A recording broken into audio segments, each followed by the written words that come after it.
Training Day. Did CBS Good Cop/Bad Cop reboot caught your attention? CBS this Thursday premiered its loose adaptation of Training Day, the 2001 movie starring Denzel Washington as an unarguably corrupt lawman mentoring a comparatively cleaner cop in Ethan Hawke.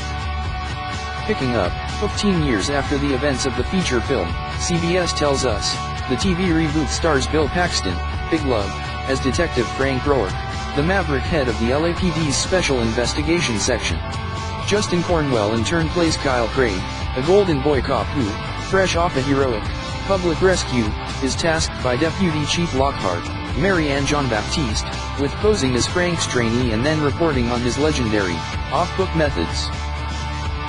Having been on the job since OJ was doing Hertz commercials, Frank is loaded with wisdom-filled chestnuts such as, bullets either go in bad guys or you end up wearing them, it's better to be judged by 12 than carried by 6, and, if you want to fight monsters, you have to become one yourself.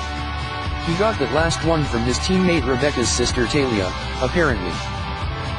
As for Kyle, since every TV lawyer/cop got into their profession to right a personal wrong and or solve dad/mom's murder, he is haunted by the partial license plate he keeps tattooed on his wrist, believing it will one day lead him to the perpetrator of the botched holdup during which his lawman father got killed. Frank's rogue ways are illustrated by his propensity to set a drug mule's home afire/pepper those fleeing with foam bullets, then lock one of the goons, the Training Day movie's Moreno, Natch, in his car trunk. But such actions are offset by his gifting a street rat with a trust fund seeded by stolen drug money. See, he's not that bad. Along with SIS team members Rebecca, Katrina Law, and Tommy, Drew Van Acker, Frank and Kyle's first case together involves the armed intercept of an ambulance carrying incarcerated drug lord Menjivar, and the slain cops the ambush leaves behind, Kyle's former partner included. We barely got to Reno yet, Lindsay McKeon.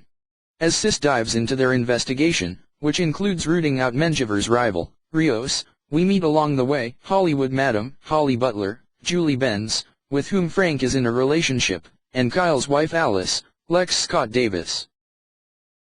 When Kyle gets abducted by Menjivar and is briefly interrogated inside the chamber of 1,000 candles, Frank gets the idea to trade the Kingpin's main squeeze, hey, it's NCIS, LA's Anakalkek, for his trainee. Frank also arranges for Rios' gang to descend upon the remote meet-up, allowing the cops to ally with Menjivar and take down the up-and-comers. During the skirmish, Kyle comes face to face with the mercenary who gunned down his former partner, but he arrests versus takes him down. Once the dust has settled, Frank reveals to Kyle that his slain father had been his partner back in the day, and that on the night he died, he left Frank a cryptic message indicting that he had stumbled upon something big. Frank was unable to stop his partner from getting killed, but suspects that the partial plate on Kyle's wrist is actually a code of some sort.